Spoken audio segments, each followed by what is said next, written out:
Hello, and welcome back to another episode of the Who Asked Me podcast. Y'all already know I am your host, Giselle, and we are going to kick this episode off getting into the second episode of Real Housewives of Miami that we got this week. So we got an episode when it usually comes on Wednesday, but I guess the new day now is Thursday after Real Housewives of OC.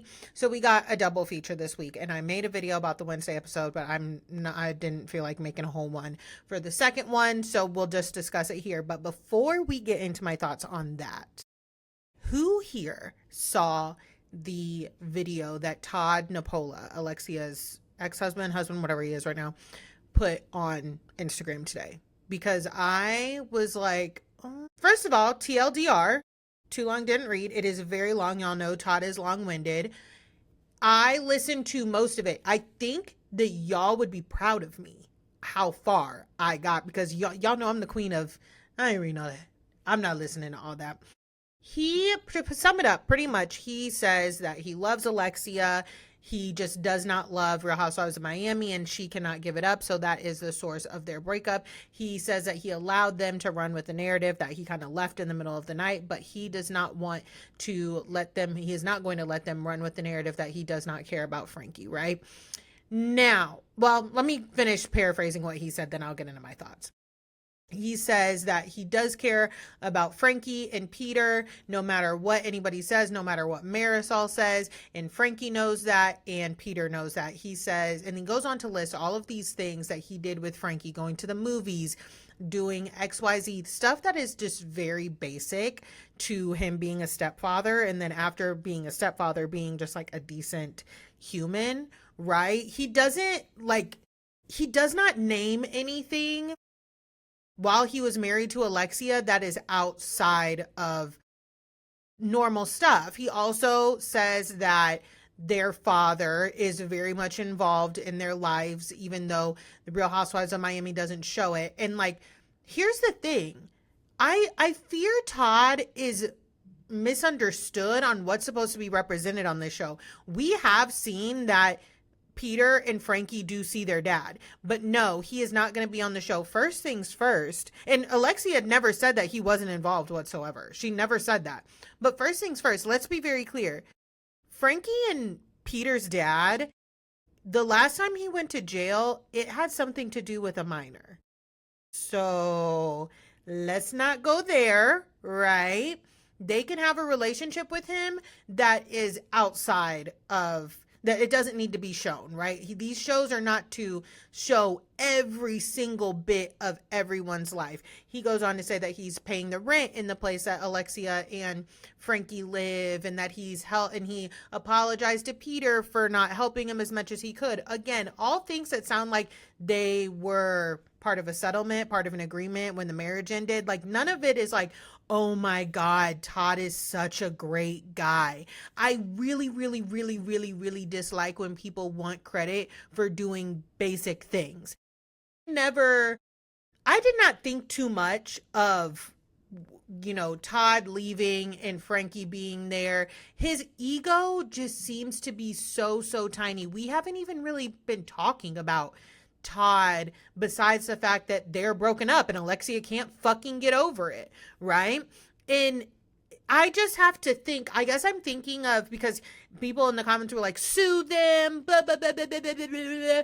And I'm thinking back to when Michael Darby sued Candace, right? He said that the things that she said and alleged, and I'm using air quotes there if you can't see me, hindered him from business dealings, kept him from getting money, made him lose out on certain things.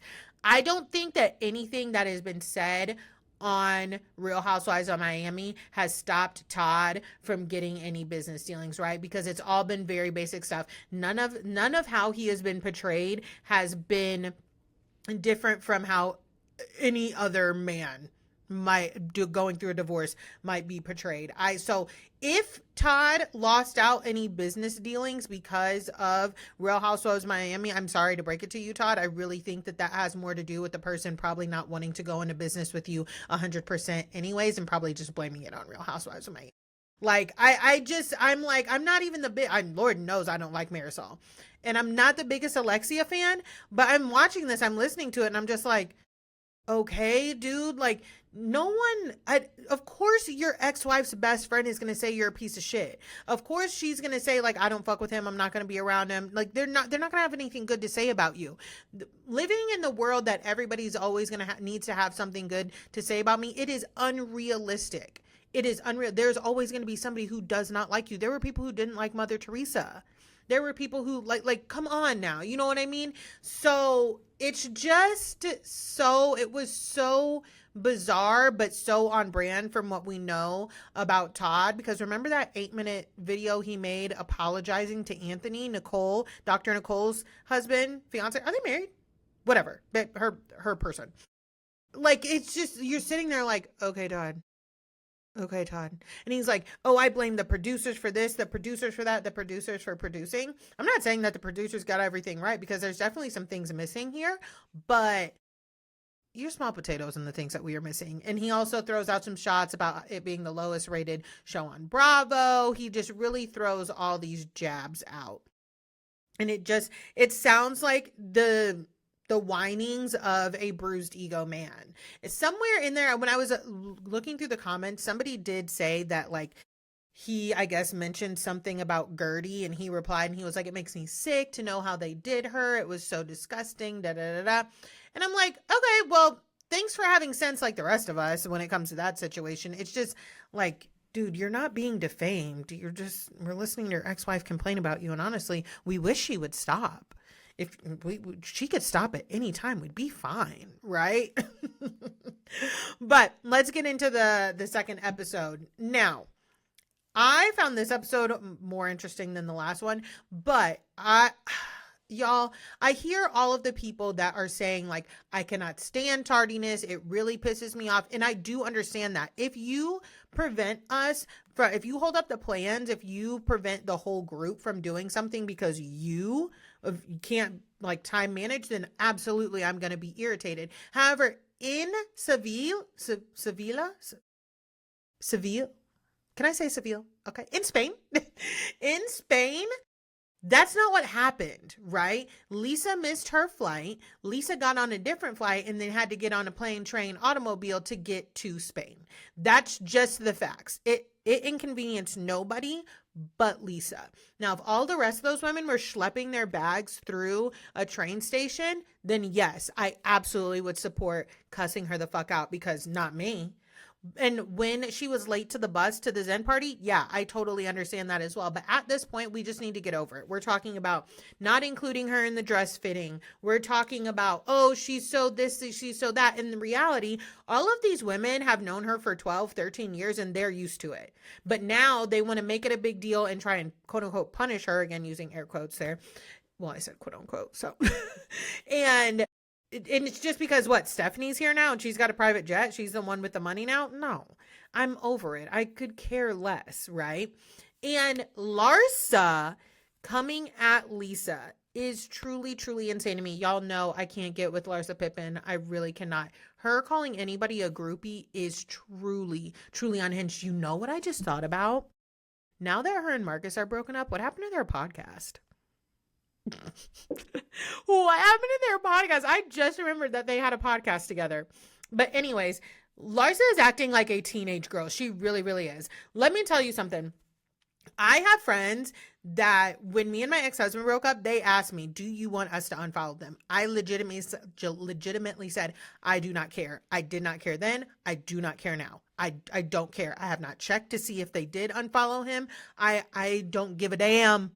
I don't give a good goddamn. Right now, if you go hang out with him, yes, I care about that. I care about real life, because why the fuck are you hanging out with him? What, all of a sudden you care about hanging out with my ex-husband? No. But if you like forget to follow him and you don't care about it, I just don't care. It's not that big of a deal. And Larsa is talking about, oh, there's no respect. There's no respect. You don't respect Lisa's actual boyfriend, Jody. Right? She is so nasty and rude when it comes to Jody, because do I believe that Jody was going in that room at the beginning of the season to get air conditioning? No, absolutely not. I absolutely believe that he was skiing the slopes. And for legal reasons, I must say, I have no proof of that. I have zero proof of that. That is just what I gathered was the code word for that, okay? But I don't think it's fair for Lisa to be pulling up a picture and saying zoom in on his eyes, look at his pupils. Like, you're saying it without saying it. So if you show a picture of me or my boyfriend to a group of people when we say that we've squashed things, no, I'm not going to be cool with you, right? Larsa keeps doubling back. Like, she keeps making up with Lisa and then doubling back and getting mad, all because of this unfollow. Why are you spending your time looking at Lisa's follower list? Why are you spending your time looking at Lisa's follower list? And I'm sorry, I think the rest of those ladies are losers for being like, I've unfollowed Marcus, unless they never followed him in the first place, right? Because I'm not gonna lie to you, I don't follow people that, until you and my friend are serious, I'm not following you. I'm sorry, I'm just not. I don't want to do that. My loyalty lies with my friend. It really does. And then when I do follow you, like, I may forget because you may be a non-fucking factor. Like, how active is Marcus Jordan on Instagram anyways? You know what I'm saying? Like, to actively unfollow somebody, I have to see their page. I have followed, I'm trying to think of somebody that, like, I followed that I was like, ooh, why do I still follow this person? It has to be like a celebrity or like a reality TV star, you know what I mean? Maybe like a Jonas brother, because we know I'm not team any Jonas brother. I think I might have followed Joe Jonas or something like that. Like, we'll use that as an example. Say I followed Joe Jonas because Burning Up is my jam. And I don't fuck with him because I'm team Sophie, right? I would not think like, let me go follow Joe Jonas. I am just like, oh, if he posts something and it pops up on my timeline, I may be like, oh, and then I'll go out of my way and unfollow him. I don't fucking know. I really think that, I'm going to tell you the truth. The last person that I went out of my way to unfollow was one of my ex-husband's friends, because he was in his story and I was like, I don't want to see this and I don't care about keeping up with that person. That's the last person I actively unfollowed, right? I just think it's written. I quietly did it. No one had to be like, did you follow that person? Larsa is just tripping. She's tripping. Okay. And then getting all huffy and puffy at the dinner. Now I'm a little confused to what happened in the elevator, because it feels like all of the women are trying to have Larsa's back, and they're telling half truths about what happened in the elevator, because it sounds like Larsa accosted Lisa again, going off on her, and Lisa was like, I'm not fucking doing this with you. Now, Jody said, according to Lisa, Jody said that Larsa texted him, but Larsa is saying that Jody texted her. Even if Jody did text her, usually I'm team stay out of women's business. But again, if you're showing a photo of me and going around talking shit about me, yeah, I'm going to fucking text you. And no, I'm not texting your brother, your dad, your cousin. Like, you are talking about this grown ass man. You are talking about him, i.e. actively starting shit with him. So yes, he can text you if you've got his name in your mouth, right? Also, when, she says, I feel like what's missing is Lisa does not want to be talked down to. And I completely agree. You can ask me the most simple thing, but if you say it disrespectfully, I'm not going to do it. Off of principle, no, I'm not fucking unfollowing that person because you're like, unfollow them. I'm not doing it. You can ask me what time it is. If you say it disrespectfully, you will never know what fucking time it is. I don't give a fuck. Like, I do not care. You're not going to boss me around. We are adults. You can say, as your best friend, I am really hurt. And I know that Larsa has said that to her, but she says it after the fact, after she's already gotten so nasty and so rude. And that's the thing that irritates the shit out of me, right? And again, her claiming that Lisa was the one getting rah and loud with her. Girl, bye. You and your beau, goodbye. It's so, it is so. And you know what? Also, you know what? No, because that would be a dig at the Glam Squad, and they didn't do anything to be involved in this. But the rest of the women, besides Gertie, are committed to being on the wrong side of this shit too. Because Marisol's like, why are you writing down the names that Larsa called you? Who does that? Marisol, shut up. The things that you do are so bizarre, like hiring a PI to follow Dr. Nicole and Anthony. However, you're sitting here saying, like, writing down your friend is calling you names, Rapid Spitfire, and writing that down is too much? Oy. Okay. Whatever. They filmed their reunion already, and I don't know what happened between Gertie and Kiki, but I hope they can work it out. Kiki, I felt bad for what Kiki was saying this episode, obviously, but she's giving loser energy when it comes to this side of the street that she wants to lay on. Also, never mind. I was going to say, I do feel like in a way they sexualize Kiki because they're always like, take your top off, take your top off. But then she's also really quick to take her top off. So I don't know if that's them sexualizing her or if she's just taking off her fucking clothes. You know what I mean? Anyways, let's move into some pop culture. Cristiano Ronaldo proposed to his girlfriend, who I didn't know was his girlfriend. I thought was his wife because they got 5, 6, 7, 8 damn kids together. He proposed to her with the most gaudy ring you have ever seen in your life. And let me tell you something, me being me, when I first saw it and I saw that people were making fun of it and calling it ugly, I felt really bad, right? Because I was like, oh, is the ring, is it too much? And to me, you know what I mean? But I had a 1.25 carat diamond, and I thought I was bling bling, bitches is mad when I was engaged / married. That was my wedding ring, right? And a little halo. It was cute. It was a good ring. It was a good ring. R.I.P. Anyways, but I've never had that coin. Do I think that I would want to walk around with something that large on my hand? No, I definitely don't. But I really still felt bad because I was like, damn, that's her ring. And people were like going out of their way, calling it ugly, saying like, talking all this shit about it. And then I remembered how fucking rich these people are. She probably don't give a fuck. She probably don't fucking care that people are calling her ring ugly. But my main takeaway was, you done had 6, 7 kids with that man? And you just now getting engaged? Look, I don't care about having baby out of wedlock. I don't give a fuck. 6 some? After 2, you gonna have to put some insurance on me. You gonna have to put some insurance on me, right? We gonna have to sign some paperwork. You gonna break me off some fucking money if this shit goes south. Apparently, is Cristiano Ronaldo problematic, y'all? I don't know. I'm not a soccer girly. The most soccer I keep up with is Ashlyn Harrison, Sophia Bush, because y'all know I'm team Ashlyn Harrison. That don't come for me. I will argue you lesbians down on this, okay? And y'all will hate me for the rest of my life. I don't fucking care. Anyways, moving on. Paige DeSorbo. So Paige was on some type of panel with the only person that up there that I saw in the frame of the clip that I saw was Cammie Crawford. But she said that the reason a lot of influencer brands get a lot of shit and get talked about is because influencers are mainly women. And in reality, if men came up with the ideas, people would be like, oh my God, brilliant, top notch, et cetera, et cetera. And if men did it, it would be so much more accepted. And listen, one, you're a little off base, right? Because it's not that we're not talking rocket science here. We're talking pajamas in the case of Paige. She has pajamas, so the pajama line that she came out with, or we're talking skincare, beauty brands, or things like that. There is an argument to be made about the overconsumption, the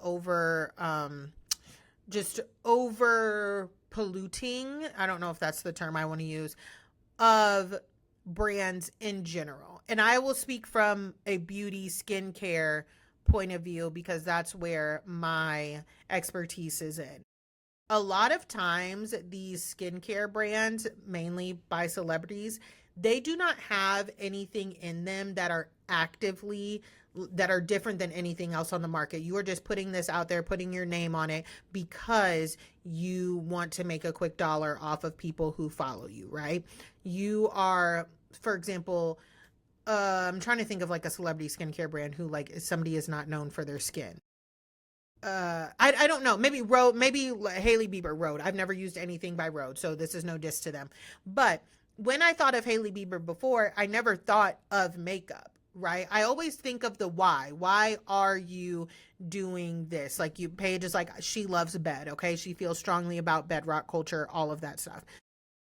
totally understand that, but at the same time, you already it's you already are putting a product out there that is overproduced, and anybody can put their name on some, well, not anybody can put their name on something and it be successful. You are marketing off of what some might say overpriced pajamas because you can, because of the platform that you had, right? One, two. There's this thing with white women that their automatic response when they get maybe called out for doing something that is, I don't even want to say problematic, but we'll go problematic to like maybe questionable, where they're like, if a man did this it would be fine. The goal should not be, if it, I can do it because a man does it and he doesn't get in trouble for it, right? The goal should be not to do that thing if it is wrong, if it is unfavorable, right? So there's always, again, most of the time I hear white women always saying as the excuse for doing something, these men get away with everything, the men, and Lord knows I have loved to point a finger at a man, I really do, but I don't want to get away with treating somebody badly. If a man treated somebody badly, if I treated somebody badly, it is wrong either way. I don't want to get away with that. I just want the man to be held accountable as well. But just because the man failed to be held accountable doesn't mean that you should fail to be held accountable as well. Does that make sense to everybody what I'm saying? I get so tired of the, oh, if I was a man, because it's kind of getting overused and made as an excuse for shitty behavior. Right. And that's going off on a tangent. What Paige is talking about, products and things like that. And again, I side eye because Lord knows I'm on Carl's ass about Soft Bar. I'm on Carl's ass, right? I don't know any men influencer brands. Thank God I use Soft Bar. Okay, Loverboy. And hell, actually, I've been on Loverboy's ass too, because I could go into all of it. The seltzer market is so over polluted. What sets them different from any other seltzer? There's a whole seltzer aisle, right? When White Claws and Truly's first came out, those were the first two of its kind, that they were ahead of the game. And because of that, and then you had like High Noons, right? And that's, I believe, Budweiser's. Yes, it's Budweiser's. No, High Noon isn't Budweiser. I can't think of it right now. You have High Noons, right? So those three right there, White Claw, Truly, High Noon, those are the top three that people usually go for. You have neutrals, which is like real juice and real ingredients, no preservatives, allegedly, all this stuff. And then you roll down from there. I know y'all are probably like, we did not ask for an alcohol lesson, but y'all know I nerd out about this shit. I am always wondering what sets a seltzer off different from the rest. Why? Because as somebody who has sold alcohol, right, in the masses, whenever distributors would try and sell me a seltzer, I'm like, what? Sell me on why I should sell this to my customers, because they're going to, at the end of the day, the customers are going to be like, do you have High Noons? Do you have White Claws? Do you have Trulies? Trust me, though, in the area that I live in, I don't know about anywhere else. Those are the top three. And then when you say no and you start getting into the, oh, well, we have XYZ or ABC, people are like, and then you're losing out on the sale. Okay, so that's just my thing. I don't know if Loverboy could be stocked. And again, those are male-owned influencer brands that I question as well. So I'm like, Paige, you're not wrong, but at the same time, just because people had critiques about Daphne does not mean that it's because you're a woman. Like, you're not super oppressed, girl. Tell me who you voted for. Anyways, there was some type of DirecTV Bravo event this weekend or this past week, and Meredith Marks was DJing and she was jumping up and down. And guys, I know it sounds ageist, and I'm sorry, I really am, but watching Meredith jump up and down concerns me, right? Because she doesn't need to be doing it. And I don't think she wants to do it. I don't think she wants to be jumping up and down like that. I think that she thinks she needs to jump up and down like that because she is DJing now. And that's not the case. I don't want her to feel like she has to, okay? I would tell my Nana the same thing, and my mom as well. But my main thing, because I love Meredith Marks DJing. It's really funny to me. I love to see it. Lisa was singing the No Broke Boys song, right? And that is something that I need to be wrapped up pronto. Lisa Barlow sang Away in a Manger and didn't her voice didn't crack, and now y'all have her thinking that she can sing a Tinashe song. That is very annoying to me. And you know I am president of the Barlow Haters Club. Like, enough. Enough. I don't care. She cannot sing. I was like, oh my God, we're really going to ride this all the way to the bank, especially because Meredith is DJing now. Ugh, I hate it. But speaking of the Real Housewives of Salt Lake City, we did get the trailer this week. I'm so excited. Me and Pet Shop Boy, I was on his podcast this week, so go over there and listen to that if you haven't. We spoke about it, and he was saying that he thought it was going to come out in early October, but really it's coming out September 16th. So actually a month, today is August 15th when I'm recording this, a month from today when you're listening to this, which is probably it's going to be out on the 16th. So thank God, because I was like, y'all know how I feel. Do not show me a movie trailer, don't show me a show trailer for something that comes out next year. I was trying to think, there was something that I am obsessed with. It was like a season of some show, some scripted show. I can't remember off the top of my head right now. And it said coming 2026. And I said, I know you fucking lying. It better be the first day of 2026. Don't piss me off. I hate when they announce shit too early. I hate it in my bones, because then I'm just sitting there freaking waiting for it. And I hate to wait. I'm an Aries. Did you know? I hate to wait. So when they said September 16th, I said, thank goodness. And you know what? I appreciate the Real Housewives of Salt Lake City, every single one of them, because we never know what happens on their seasons. We never know what's happening on their seasons until it actually comes out. The reality Von Teese of it all, we didn't know about that shit until the season fucking aired. I appreciate those women so much. It looks like it's going to be good. They never disappoint. They never, ever, ever disappoint. Barlow and Angie are still arguing. But it looks like Barlow versus the world. And I like that. I like that. Now, do I think her and John are actually going to be having marriage problems? No, I don't. I surely do not. We got the last episode of The Valley this week, and honestly, we are freed from Jax Taylor. I am so excited. I hope no other series picks him up, because I don't want to see him, right? However, I had a thought, and I know the rest of you had it as well, but with Jax being gone, Brittany is really, really going to probably step into a villain role, I think, not because of like going out of her way to be villainous, but because the cracks are going to start to show. We have not been able to really say anything to or about, when I say we, but about Brittany, because she is married to a monster such as Jax, who is doing all these terrible things to her and Cruz, and his behavior is outlandish. However, when it comes to the friend group, Brittany is not innocent, and she tells a lot of fucking fibs. So I think this next season is going to be very, very telling. I'm interested to see if people will actually like voice how they feel about her, because that whole thing about Danny and her, like when Janet was like, people on this stage feel this way about Danny being uncomfortable and being, inappropriate, and she got called out. It was like, Brittany, she was like, well, on my birthday you were just like following me around and being annoying. It's like, okay, following you around and being annoying is very different than crossing boundaries and being inappropriate. So which one was it? Like, are you engaging in these conversations with Janet and others talking about Danny, or are you saying nothing? The cracks are going to start to show. The cracks are going to start to show, and I really, really, really cannot wait to see it. I cannot wait. I want to ask y'all also, before we move in, this is a really short one, before we move in, because there's nothing on Bravo right now, right? I'm just like, what is going on? Oh, apparently Lindsay's getting a spinoff. I don't know about that one. There has not been any confirmation or denial, but she's been hanging out with Aaron Litchie a lot lately. I don't know. I don't care. I don't really like to talk about stuff until it actually comes out.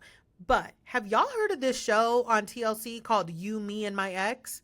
It keeps coming across my FYP, my For You page, and I'm like, This seems like mess I could get into. After I get done recording and editing this, I will be checking it out, so I will have an update for y'all and whether or not it's worth watching or not. And this might be an old show. I don't know. I have no clue. I've never heard of it before. So that is one thing that we will be diving into, I think, over on my side. Also, is anybody watching Wednesday? I have not heard anybody talk about it. I really loved season 1 of Wednesday. They put out the first 4 episodes, I'm sorry, of season 2 last week, not this week, but last week. And I watched all 4 of those. I don't know what's going on, but Wednesday's getting on my nerves. Why would you free all them people from that asylum? Why would you do that? And do you know who do you even know who you kidnapped? Oh, girl. Well, listen, you know I'm getting old because you know who I'm agreeing with. I'm gonna sound like I sounded last week talking about the summer I turned pretty. I'm agreeing with her mama, Morticia. Morticia told her, Wednesday, you don't know what you're doing. I do. Listen to your mother. You don't know what you're doing, Wednesday. You don't know what you're doing. Okay. I can't even get into the summer I turned pretty this week because the way Lucinda was talking about Laurel, Lucinda is one of the dumbest characters on television currently. And she's on television with Jeremiah, right? I also saw a little clip of something. I think it was Lola Tongue narrating the book, and I think somebody reenacted it. I don't know. But in the future, Conrad and Belly have an argument where Conrad is like, Jeremiah cheated on you. I never thought you were going to be the girl to put up with that stuff. And she says, oh, I put up with worse from you. No, actually, you didn't. No, you didn't. Didn't cheat on you. They wouldn't. I can't even get into it. Please do not forget, next week there will be no new episode because I will be in Florida. We will be having our little vacation. That is going to wrap up the pop culture and the, show part of the podcast. If you do not want to stay and hear about my business, I'll talk to y'all next week. Let's give everybody a moment to exit stage left. Okay, I don't have much this week. I am on the 3rd week of LexiPro. If you follow me on socials, you saw that I started my series where I am going to be documenting not only how I've been feeling on the LexiPro, but also just the changes that I am actively making in my life. When I spent time with my family last week, like I said, my mom really poured into me. She made me realize a lot of things. And I will say I am feeling good. I did my last round of a job interview, and generally I would be freaking out. I really would be. I'd be like, oh my gosh, I need this job. And I do need this job, right? I'm ready to get back to work. I'm ready to, be in that space again. I don't feel that super anxiousness that I would generally feel, if that makes sense. So that's one difference that I can kind of tell. And that, again, we're on week 3. Next week will be the 27th will be 1 month on LexiPro. And they say that's usually when you can start seeing the full effects. And I do feel them in a way. I will say what I'm starting to get worried about now is because I really did think that I would have a job with benefits and everything by now. In reality, it's only been 3 weeks since I've been fired. I just am worried that I'm not going to have a job in time to get the refills now. And I want to continue on this journey. I got a 90-day script, so I still have 2 more months, but that's just where my mind is at, just to kind of give you guys some insight. They said I would hear back in 7 to 10 days on whether I got the job or not. I understand that it's in God's hands now. It's in the universe's hands now. And that's okay. You know what I mean? I, more than ever now, am accepting that, there are some things that are not going to come my way that I thought I wanted, that I think I want, but they're not for me. And I just have to keep pushing on. In the past, I feel like I would be really stuck on why didn't that work out? Why didn't this? Why didn't that? Why didn't this? Right? So that's where I'm feeling on that. I will say I'm still very I'm not sad about my old job. My old employees, bless their hearts, they still say the sweetest things to me, and they're like, we just miss you so much, still can't believe this happened.